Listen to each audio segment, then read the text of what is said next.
Hello viewers, polythene মানে আমরা ভাবি আবর্জনা, কিন্তু একজন মানুষ সেটা দিয়েই বানিয়েছে একখানা বাসযোগ্য আরাম করার মতো ঘর। আজকে এই গল্পটাই শোনাবো আপনাদের। আমাদের মধ্যে অনেক মানুষেরই স্বপ্ন থাকে শহরের ব্যস্ততা থেকে দূরে গিয়ে নিজের মতো একটা শান্ত জীবন গড়ার। ঠিক তেমনই এক মানুষ, তার নাম আরমান। ছোটবেলা থেকেই প্রকৃতির প্রতি তার গভীর টান। মানুষের কৃত্রিম জীবনের চেয়ে গাছপালা, নদী, পাখির ডাক এগুলোই তার শান্তির ঠিকানা।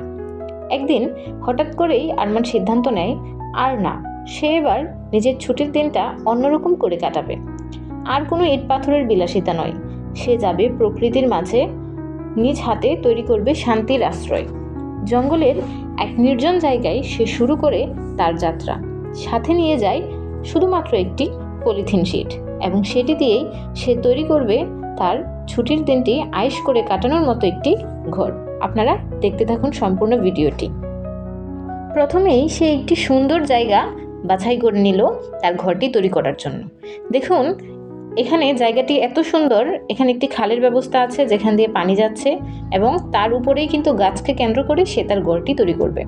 এবং আশেপাশে দেখুন, প্রাকৃতিক পরিবেশটা খুবই সুন্দর, মনোমুগ্ধকর পরিবেশ। কে না চায় এরকম পরিবেশে একটি ঘর বানিয়ে তার ছুটির দিনটা আয়েশ করে কাটাবে। তারপর দেখুন, সে তার ঘরের যে মেঝে, সেটাও কিন্তু কয়েকটি গাছকে কেন্দ্র করে তার মেঝেটি পলিথিন পরপর বিছিয়ে কিন্তু সে শক্তভাবে তৈরি করেছে। এটি কিন্তু তার ভর নিতে পারবে। এবং তারপর সে তার ঘরের ছাদ তৈরি করলো, এবং আশেপাশের বেড়াও কিন্তু পলিথিন দিয়ে সে দিয়ে দিল।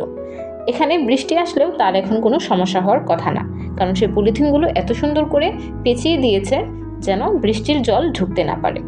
এখানে আরমানের ঘর তৈরির কাজ কিন্তু প্রায় শেষ। তারপর দেখা যাবে সে ব্যাগ থেকে তার জুতা জোড়া নিয়ে এবং হাতে একটি কুঠার নিয়ে সে জঙ্গলে বেরিয়ে পড়বে কিছু কাঠ খুঁজে আনার জন্য। কারণ শুধু ঘর বানিয়ে তো হবে না, বাঁচতে হলে খাবার দরকার। তাই আরমান জঙ্গল থেকে শুকনো ডালপালা সংগ্রহ করে, এবং আশেপাশের কোনো পোকামাকড় বা প্রাণী যেন আক্রমণ না করে সেজন্য সে কিন্তু শুকনো কাঠ সংগ্রহ করে আগুন জ্বালানোর ব্যবস্থা করবে, এবং সেই আগুন দ্বারাই সে তার খাবারের ব্যবস্থাও কিন্তু করে নেবে।